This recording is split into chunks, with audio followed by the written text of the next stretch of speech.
Good evening. ये जो मेरा वीडियो है, this video is dedicated to mister Kailash Chandra Bishnoi, जो इंडियन पुलिस सर्विसेज में काम करते हैं फ़िलहाल। पता नहीं अभी क्या है चल रहा है उनका डेजिग्नेशन। तो ये वीडियो मैं उन्हीं को डेडिकेट कर रहा हूँ। वैसे तो उसी और उन्हीं में ज़्यादा डिफरेंस नहीं होता है, बिकॉज रेस्पेक्ट इज़ अर्नड। ठीक है, रेस्पेक्ट अर्न की जाती है। तो जो पास्ट में हो चुका है उसके बारे में भी डिटेल में बात करूँगा मैं। तो but this video is dedicated to primarily Kailash Chandra Bishnoi, IPS Kailash Chandra Bishnoi. तो बड़े शॉर्ट में बहुत ज़्यादा बातें बताने की कोशिश कर रहा हूँ मैं। तो सबसे पहले तो ये बताऊँ कि मैं अपनी खुद की थोड़ी सी पर्सनल क्या बोलते हैं उसको, पर्सनल लाइफ के बारे में बताऊँ। मेरा बाप बनिया है, बनिया था, मर चुका है। मेरा बाप मर चुका है। वो बनिया था, उत्तर प्रदेश की पैदाइश है वो। मेरे बाप उत्तर प्रदेश की पैदाइश है। इटावा ज़िले के पास में अहिरीपुर नाम का गाँव है। तो मेरा बाप अहिरीपुर नाम के गाँव में पैदा हुआ है। मेरे बाप का बाप भी अहिरीपुर नाम के गाँव में पैदा हुआ था। और मेरे बाप का जो बाप था वो भिंड, मुरैना और चंबल के सीमावर्ती इलाकों में खेती करता था। तो मेरा बाप बनिया प्रजाति से बिलोंग करता था। और मेरे बाप ने एक पहली शादी करी थी जब वो 18 साल का हुआ था। तो उसकी 4 नौकरियाँ लगी थी, 4 सरकारी नौकरी लगी थी उसकी। ऑपरेटर, 2 तो ऑपरेटर में लगी थी, भारत दूरसंचार विभाग में। उस टाइम दूरसंचार विभाग हुआ करता था वो। तो 2 नौकरियाँ तो उसकी लगी थी, पंजाब और राजस्थान में लगी थी उसकी दूरसंचार विभाग में। और उत्तर प्रदेश और MP में लगी थी उसकी, क्या बोलते हैं, रेलवेज़ में। तो उसने राजस्थान के दूरसंचार विभाग को ज्वाइन किया एज एन ऑपरेटर। 1971 में आया होगा वो शायद, उदयपुर से राजस्थान। तो जब वो आया था उदयपुर से राजस्थान, तो उसके घर वालों ने उसके साथ एक भेजी थी UP वाली लौंडिया, जो उसकी पहली बीवी थी, जिसके साथ उसके संबंध अच्छे नहीं रह पाए। तो उसने उसको डाइवोर्स दे दिया। और डाइवोर्स देने के 18 साल बाद उसने मेरी मम्मी से शादी करी। मेरी मम्मी जो कि एक ब्राह्मण है, ब्राह्मण प्रजाति की औरत है, मैथिल ब्राह्मण है ये लोग। कहीं नेपाल और दरभंगा साइड के बीच के किसी इलाके में इसके बाप के बाप का बाप, मेरी मम्मी का जो बाप था वो आर्मी से रिटायर हुआ। आर्मी में काम करता था। फिर आर्मी से उसने नौकरी छोड़ी, फिर आर्मी कैंटीन से रिटायर हुआ वो। मेरी माँ के बाप का बाप था वो LIC लाइफ इंश्योरेंस कॉर्पोरेशन से रिटायर हुआ। और मेरे माँ का जो दादा था, मेरी माँ के बाप का जो दादा था, वो क्या कहते हैं, अंग्रेज़ों के ज़माने में ट्रक ड्राइवरी करता था। जो अंग्रेज़ों के वेपन्स होते थे उसको ले जाने लाने का ट्रक ड्राइवरी करता था। और उसका जो बाप था वो कोई ब्रज का मंदिर है वृंदावन में, उसका पंडित था। और उसका जो बाप था वो दरभंगा में खेती बाड़ी करता था। तो जितना मुझे पता है उतना मैं बता रहा हूँ। तो ये तो क्या मेरा शॉर्ट इंट्रोडक्शन कि मेरी पैदाइश के लिए मेरे बाप और मेरी माँ की इंटरकास्ट अरेंज मैरिज वो एक बाबा ने कराई थी। वो फतेह सागर के किनारे एक बाबा रहता था पहले। महाकालेश्वर टेम्पल जब बना भी नहीं था, महाकालेश्वर टेम्पल जो है वो बाद में बना। उसके बाद जब वो गुफा में छोटा सा मंदिर था, तब उसी के पास में मेरे बाप के गुरु का एक क्या बोलते हैं स्थान हुआ करता था। तो वो वहीं पे मर गया, वहीं पे उसकी समाधि वाधि बन गई। तो मेरे बाप की और मेरी माँ की इंटरकास्ट मैरिज, अरेंज मैरिज मेरे बाप के गुरु ने करवाई, जिसका 1008 भी बोलते थे। कुछ लोगों ने उसको लंकापति बाबा भी बोला। वैसे वैष्णव बैरागी था वो, वैष्णव बैरागी बोलते हैं उसको। मेरे बाप ने मुझे बोला कि वैष्णव बैरागी था वो। तो ज़्यादा तो उसके बारे में मुझे पता नहीं, बट इतना मुझे पता है कि न्यूक्लियर ट्रांसफॉर्मेशन कर लेता था वो, या फिर हो सकता है चूतिया ही बनाता हो। मर्क्यूरी से सोने में कन्वर्ट कर लेता था वो। और बेच बाच के क्या कहते हैं, भंडारा भंडारा करता था वो। पैसे नहीं मांगता था किसी से वो। जैसे आजकल के ज़माने में संत महात्मा भीख मांगते हैं ना, वैसे वो भीख मांग नहीं मांगता था। वो खुद से सोना बना के या फिर वशीकरण करके या चूतिया बना के सोना बेच के पैसा लाता था और पैसे से भंडारा भंडारा करता था। तो ये तो हो गया मेरा शॉर्ट इंट्रोडक्शन कि मेरी पैदाइश कैसे हुई, कौन हूँ मैं। 1990 में पैदा हुआ हूँ मैं। 1990 में जब ईरान और इराक में वॉर चल रही थी, क्या बोलते हैं, उसी टाइम में पैदाइश हुई मेरी। तो दूसरी बात, ये तो काफ़ी 3-4 मिनट तो इस चूतियापंती में निकल गए, कोई बात नहीं, 4 मिनट निकल गए तो कोई बात नहीं। वैसे ही हिंदुस्तान की धरती पे इंटरनेट बड़ा कमज़ोर है, अपलोड करने में भी दिक्कत आएगी। कोई बात नहीं, करेंगे अपलोड, धीरे धीरे करेंगे। तो ये तो मेरा हो गया। हाँ, तो मैं ये कह रहा था कि कभी कभार क्या, दारू पीने के बाद मैं थोड़ा जो इंपॉर्टेंट चीज़ होती है ना, उसके अलावा की बहुत सारी चीज़ें आ जाती हैं मेरे दिमाग में। तो फिर मैं अनशन बातें करने लगता हूँ।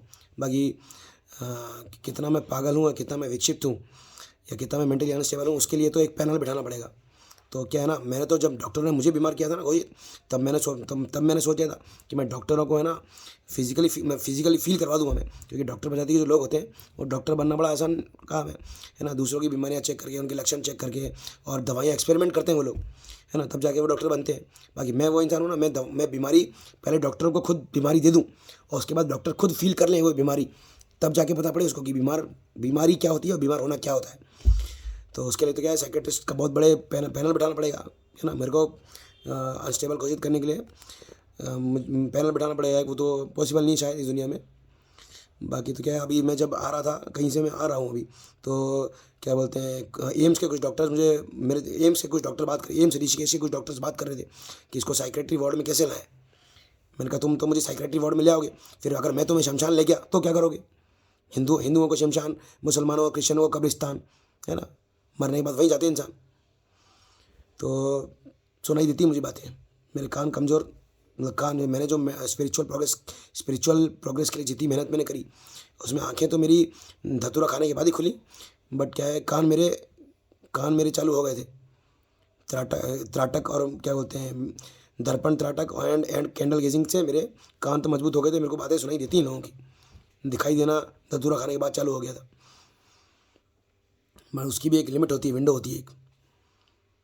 तो पागल वागल, मानसिक विक्षिप्त और अनस्टेबल होना क्या होता है, ये तो मैं पर्सनली फील करवाना चाहता हूँ लोगों को, बट उसके लिए मुझे परकाया प्रवेश करना आना पड़ेगा।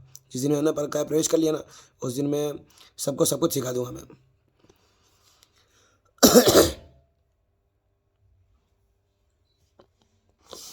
हाँ, तो मैं क्या ना, एक्चुअली बोलते बोलते कभी कभी भूल जाता हूँ, पॉइंट की बात भूल जाता हूँ, इधर उधर चली जाती है मेरी क्या बोलते हैं, सोचने की समझने की शक्ति, इसलिए मैंने वीडियो रोका। तो मैं ये कह रहा था कि बता रहा इसलिए पढ़ रहा है ज़रूरी, क्योंकि वैसे पर्सनल बातें मैं अपनी बताता नहीं हूँ हर किसी को, मेरे को शौक तो नहीं है वैसे, बट फिर भी कभी कभार बता देता हूँ मैं, क्योंकि क्या ना, हर चीज़ से हर चीज़ रिलेटेड होती है। तो when I used to study in Indian School of Mines Dhanbad, Bharatiya Khanij विद्यापीठ, उसमें मैं पढ़ता था जब, तब फर्स्ट ईयर में एक गुजराती लौंडिया ने मुझे चूतिया बनाया था। उसके बाद फर्स्ट और सेकंड ईयर के बीच में पहली वाली गुजराती थी, उस गुजराती लौंडिया के पूरे ख़ानदान को गुजरात से लात मार के अफ्रीका भगा दिया था लोगों ने। वो गुजराती फैमिली से बिलोंग करती थी वो, फिर अंग्रेज़ों और हिंदुस्तानियों ने लात मार के उसको अफ्रीका भेज दिया, उसके पूरे ख़ानदान को। तो उसके कबाब की दारू की फैक्ट्री थी अफ्रीका में, कॉन्गो नाम की जगह है, युगांडा में, डेमोक्रेटिक रिपब्लिक ऑफ कॉन्गो। तो वो सबसे पहली वो लड़की थी जिसे मैं चूतिया बनाया था। उसके बाद फिर एक और लड़की थी, वो आधी गुजराती थी और आधी बंगाली थी। उसका बाप था गुजराती मारवाड़ी और उसकी माँ थी बांग्लादेशी नर्स। तो वो थी दूसरी वो लड़की थी जिसने मुझे चूतिया बनाया। तीसरी लड़की एक और थी, वो बंगाली थी। वो उसका बंगाली का आधा उदा नहीं पता मुझे, बट वो क्या बोलते हैं, वेस्ट बंगाल की बंगालन थी वो, हो सकता है प्योर बंगालन हो। तो तीसरी उसने चूतिया बनाया मुझे। और चौथा मुझे एक आदिवासी लड़की थी, क्या बोलते हैं, झारखंड की, उसने चूतिया बनाया था। चूतिया बनाने का मतलब ये होता है हाँ करके ना करना, पहले हाँ बोल देना, उसके बाद जब इंसान सीरियस हो जाए तो उसको ना बोल देना। तो ये होता है चूतिया बनाना। तो इसका बदला मैं लेता हूँ, ले चुका हूँ और आगे भी ले लूँगा। तो इन 4 चूतिया औरतों ने मेरे को चूतिया बनाया। और उसके बाद जब मेरे बाप की मौत हो गई, और मेरे बाप की मौत के बाद मेरे मामा की मौत हो गई, तब मैंने झारखंड को बाय बाय किया, क्योंकि ये सब चूतियाबंदी झारखंड में चालू हुई है। क्योंकि Indian School of Mines Dhanbad Jharkhand, जहाँ मैं पढ़ने गया था माइनिंग इंजीनियरिंग, तो वहीं पर ये चूतियाबंदी चालू हुई कि मुझे चूतिया बनाया लोगों ने। बाकी जब तक मैं राजस्थान में था तब तक तो मैंने भी ट्राई नहीं किया और किसी और ने भी मुझे चूतिया बनाने की कोशिश करी नहीं। वैसे तो और भी लड़कियाँ पसंद है मुझे, बहुत सारी मैं 35 साल की मेरी लिविंग कैरियर है, 35 साल का बायोलॉजिकल लिविंग कैरियर है मेरा। तो उसमें और भी बहुत लौंडियाँ पसंद आई है मेरे को, पूरा वर्ल्ड वाइड, और बहुत सारी सब कुछ पसंद आता है मुझे। मैं क्या ना, हो सकता है पिछले जन्म में चूतिया रहा हूँ, महा चूतिया, इसलिए ना मुझे कुछ भी पसंद आता है मुझे, मतलब मलिक कफूर का गेंडार वो जैसे। हाँ, तो मैं ये कह रहा था कि मेरे बाप की मौत होने के बाद मेरे मामा की मौत हो गई, और फिर मैंने झारखंड को परमानेंट गुड बाय किया। मैंने रेजिग्नेशन अपना दिया ऑनलाइन, जिस रेजिग्नेशन को एक्सेप्ट होने में, अर्ली रेजिग्नेशन को एक्सेप्ट होने में करीब 1.5 साल लग गया। तो उस दौरान मेरे काफ़ी कोल इंडिया के कर्मचारियों से भी लड़ाई झगड़े काफ़ी हो गए खूंखार, मतलब मैंने मंत्र जाप करके बहुतों को धमकियाँ भी दी। बट मैं सीरियसली, मैं अपने बाप की मौत के बाद मैं क्या कहते हैं, ये काम करता नहीं था, ये मंत्र चैंटिंग, कैंडल गेजिंग और भांग में धूतों के मारा पीटी करना, और क्या बोलते हैं, मारण प्रयोग, परगाया प्रवेश के बारे में सोचना, ये सब मैं इंटरेस्ट लेता नहीं था। क्योंकि जब मैं उदयपुर से राजस्थान में आया अपने बाप और मामा की मौत के बाद, तब मैं मेरे अंदर थोड़ा सोशल एक्टिविज़म जाग चुका था। क्योंकि यूपीएससी सिविल सर्विस की तैयारी करी थी मैंने, वैसे तो मैंने टाइम पास करने के लिए करी थी, क्योंकि मेरा टाइम बड़ा बुरा कट रहा था धनबाद सिटी झारखंड में।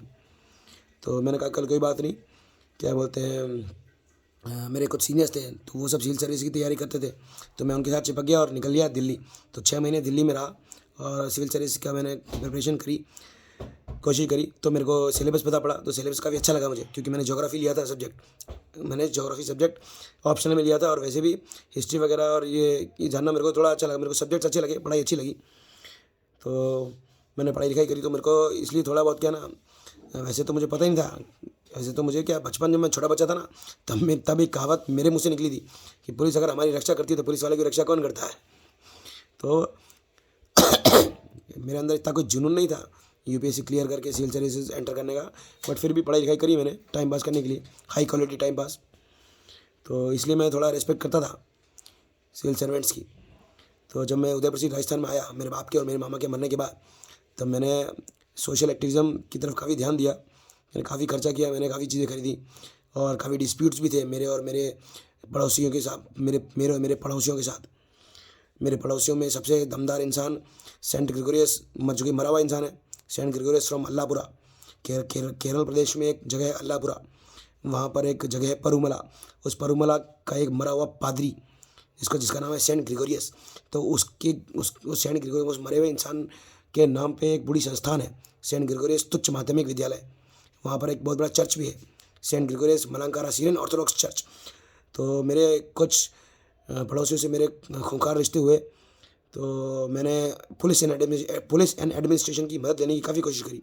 मैंने सिंस राजेंद्र प्रसाद गोयल, उसके बाद कुंवर राजदीप, उसके बाद तुम्हारे से पहले कौन आया था मुझे पता नहीं था, क्योंकि मैंने फिर बीच में बंद कर दिया था ये सब काम, क्योंकि क्या ना मेरे लड़ाई झगड़े काफ़ी होने लग गए थे।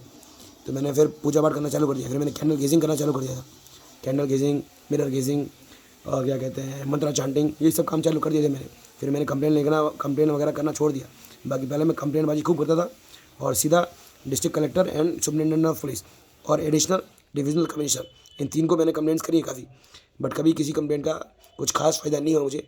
बस फ़ायदा इतना ही हुआ कि मेरे दुश्मन बढ़ते गए।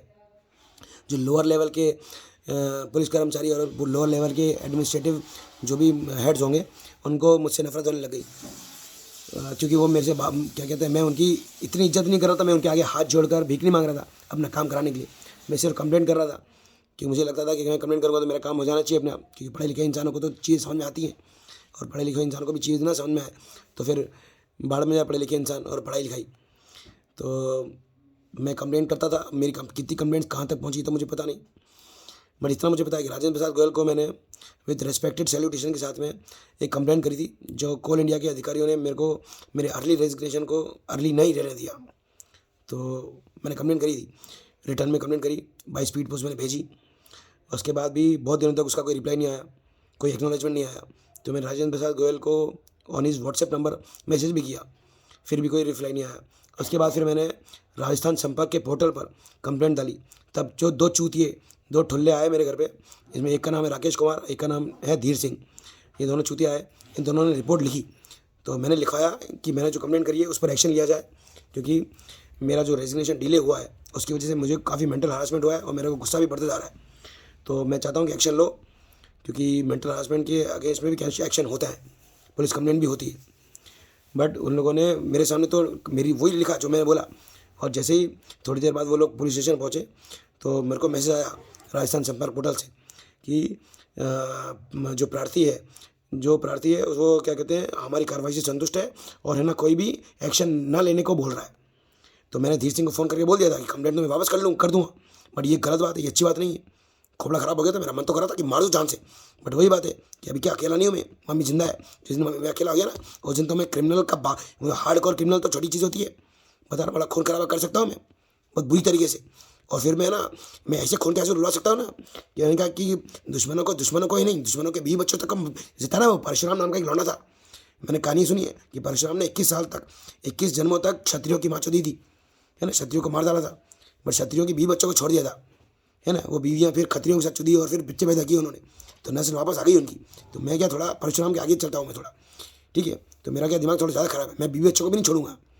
मैं जो हरामखोर होते हैं ना, हरामखोर क्षत्रियों का मतलब वो होता है कि जो पावर का मिसयूज़ करे, ठीक है। तो जो पावर का मिसयूज़ करते हैं ना, उनको ही नहीं, उनके बीवी बच्चों को भी निपटा दूंगा मैं। बड़ा ख़राब हूँ मैं, पावर कमज़ोर है, अभी पावर कमज़ोर है मेरे अंदर। जिस दिन आ गई उस दिन निपटा दूंगा मैं, फिर उसके लिए मुझे जीना भी, उसके लिए मुझे मरना भी क्यों ना पड़े, आई कैन डू दैट।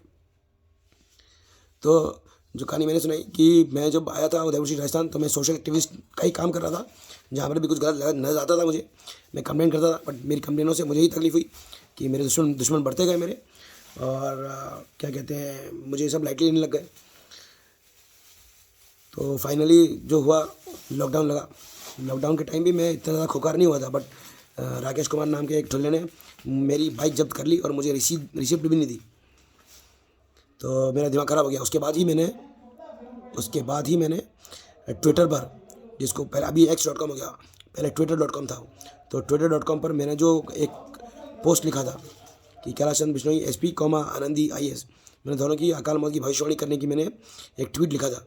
तो वो उसी गुस्से में लिखा था, क्योंकि उस टाइम वैसे मैं शांत था, बट मैं एक दिन जा रहा था और जाते जाते रास्ते में 3-4 ठुल्ले मिले मुझे और मेरी बाइक रोकी और मेरी बाइक की चाबी उठाई और मेरे को जाने को बोला।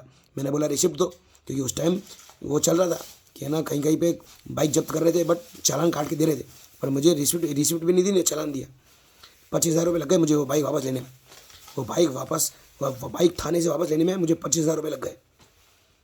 तो वो तो मैं छोड़, वो तो क्या चमड़ा उधेड़ दूंगा मैं, जिस दिन मेरे को आ गई पावर उस दिन मैं उधेड़ दूँ चमड़ा। बट जो भी है कि है ना, वो जो मैंने भविष्यवाणी करी थी वो इसी गुस्से में करी थी। वैसे गुस्सा बहुत कम ही आता था मुझे, बट क्या है ना, मोमेंट जब मैं बहुत गुस्सा आ गया था मेरे को उस टाइम, क्योंकि क्या है ना, जितनी ज़्यादा इज्जत करो पुलिस वालों की, वो पुलिस वाले उतने ही ज़्यादा सर पे चढ़ के मुँहतन लग गए थे। वो तो क्या है ना, किस्मत अच्छी थी कि मैं अकेला नहीं था उस टाइम, वरना तो उसी टाइम मारा कुटी। तो मैं कह रहा हूँ कि मैं है ना रेस्पेक्ट करता था। अभी भी अगर मेरे साथ अच्छा बिहेवियर होगा ना तो मैं रिस्पेक्ट करूँगा, ठीक है। तो मैं रिस्पेक्ट करता था सबकी, ठीक है। बट ये है कि कभी हाथ पैर नहीं छोड़े मैंने किसी के। लोग चाहते थे कि मैं पैर छूँ, हाथ जोड़ूँ। एक था वो रजनीश चित्तौड़ा नाम का एक चूतिया था, वो ठुल्लों के पैर छूता था। मैंने कहा तुम छूते हो कि साले चूती हो? मैं नहीं छूता, मेरे को जो छूने लगता है ना उसी की छूता हूँ मैं। तो कोशिश तो कर रहे थे लोग मेरे को झुकाने की, बट झुका तो मैं अभी भी नहीं हूँ। बट मैं तो सिर्फ एक रिक्वेस्ट है कि ना, रिक्वेस्ट सिर्फ इतनी है कि मैं बताना चाह रहा हूँ कि है ना, वैसे मैंने एक रिटर्न में भी लिखा हुआ है पोस्ट कि वेज क्रिएट करी गई है। वेज जो होती है ना, वेज खाई, तो मैं हमेशा से ऐसा था नहीं, ठीक है। हमेशा से मैंने क्योंकि मैं सिविल सर्विस की तैयारी भी कर रखी है और वैसे भी मैं अच्छा इंसान हुआ करता था। अभी तो मैं बुरा होते जा रहा हूँ धीरे धीरे, है ना। अभी तो मैं धीरे धीरे होता जा रहा हूँ बुरा, बट फिर भी एक किसी ज़माने में बड़ा अच्छा इंसान हुआ करता था। तो अगर अभी भी फ़िलहाल मेरी पुलिस एंड एडमिनिस्ट्रेशन हिंदुस्तान का पुलिस एंड एडमिनिस्ट्रेशन अगर मेरी क्या कहते हैं हेल्प कर दे, क्योंकि वैसे हेल्प नहीं मांगता मैं तो सिर्फ ड्यूटी करने को बोलता था, बट फिर भी फ़िलहाल की बात कर रहा हूँ मैं। अगर हेल्प कर दे मेरी तो मैं रिस्पेक्ट करने को तैयार हूँ। फ़िलहाल मेरे क्या है ना, मैं हाँ, जब मुझे पागल घोषित किया गया और मैं 5 दिन मेंटल हॉस्पिटल में रहा, तब कोई भी मेरे बाप के जान पहचान वाला या मेरी माँ की जान पहचान वाला मुझे देखने नहीं आया। तो उससे ये चीज़ सिद्ध हो गई कि मेरा साथ देने वाला उदयपुर सिटी राजस्थान में कोई नहीं है। उसके बाद से मुझे लोग पागल भी समझ रहे थे, कुछ लोग चूतिया समझ रहे थे, मुझे लूट भी रहे थे। तो मेरे आस पड़ोस के लोग थे जो, उनको भी ये पता पड़ गई कि इनका न तो कोई है और न पुलिस और एडमिनिस्ट्रेशन, न तो इनका कोई सगे वाला है और न इनका पुलिस और एडमिनिस्ट्रेशन इनका साथ दे रहा है।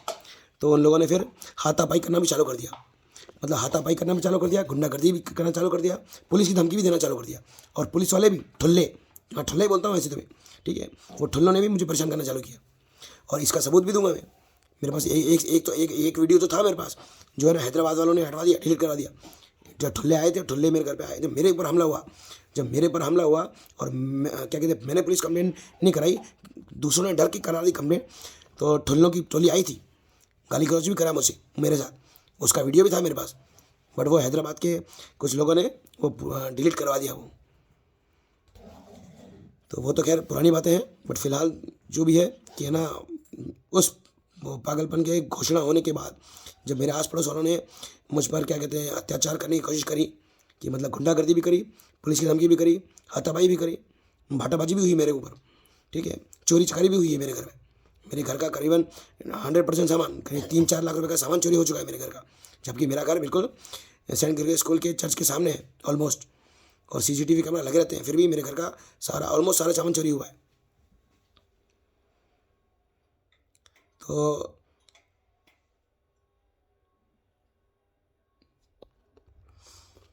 तो मैं क्या बोल रहा था, मैं यही बोल रहा था कि जो मुझे पागल घोषित किया गया police and administration of Udaipur city Rajasthan के द्वारा, तो उसकी वजह से मुझे काफ़ी लॉसेस हुए कि मेरे आस पड़ोस वालों की गाँव में इतना दम बढ़ गया कि उन्होंने मेरे ऊपर पथराव भी किया, मेरे साथ हाथापाई भी करी, मुझे गुंडों की धमकी भी दी और मुझे पुलिस की धमकी भी दी, और पुलिस वालों ने भी उनका साथ दिया।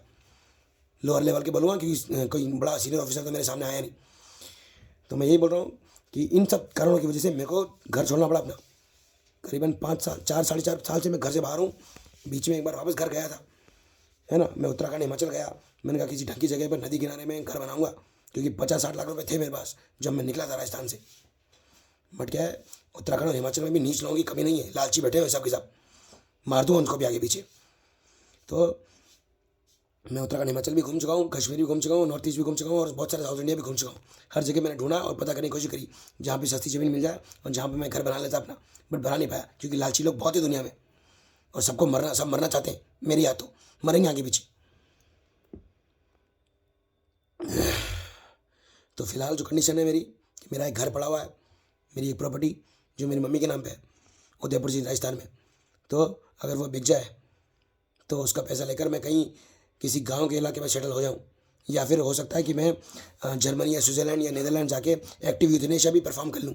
या फिर ये भी हो सकता है कि अगर कोई दूसरा मुल्क, जैसे पाकिस्तान, वैसे तो क्या है ना, हिंदुस्तान, पाकिस्तान, श्रीलंका, ये जितने भी एशिया के चूतिया कंट्रीज हैं, ये सब हरामखोरी हैं, ये सब नस्लें खराब है इन एशिया कंट्रीज़ की। एशियन कंट्रीज़ की सारी नस्लें खराब है।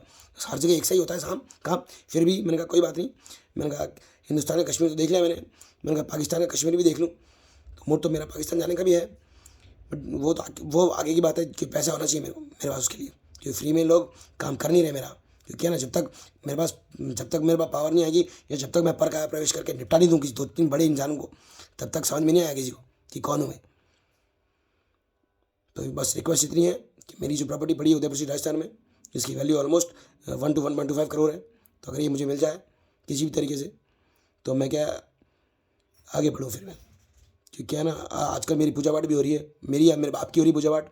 मेरे बाप की पूजा पाठ हो रही है, और मेरे बाप को लोग दारू भी चढ़ा रहे हैं, और चढ़ाते हुए मेरे बाप को है, और पीनी मुझे पड़ती है। जब पैसे हुआ करते थे मेरे पास तो मैं आराम से पीता था राजाओं की तरह। बट क्या पैसे नहीं है मेरे पास, कम है मेरे पास, तो है ना, मेरे को खून खोलता है मेरा। छोटी छोटी बातों पर भी बड़ी बड़ी लड़ाइयाँ हो जाती हैं। तो रिक्वेस्ट है कि मेरा घर अगर बिक जाए, बिकवा सको तो बिकवा दो। खुद खरीदना चाहो तो खुद खरीद लो। एक आदमी था राजकुमार बिश्नोई नाम का, पीडियाट्रिशियन। मेरे घर का मेरे जाने के बाद, मेरे उदयपुर छोड़ने के बाद एक बिल्डिंग बनी साधना सदन नाम की, और साधना सदन में एक किराए पे रहता है पीडियाट्रिशियन राजकुमार बिश्नोई। वो भी मेरा घर खरीदना चाहता था, मैं बेचना भी चाहता था, बट पता नहीं मेरे से बात करना बंद कर दिया उसने, पता नहीं क्यों। तो जो भी है, मेरा घर या तो खरीद लो या बिकवा दो किसी भी तरीके से, जिससे कि मेरे पास आ जाए वाइट करेंसी, क्योंकि ब्लैक में मैं डील करता नहीं हूँ, है ना। वाइट करेंसी मेरे पास आ जाए तो क्या है, मैं थोड़ा शांति से रहूँ,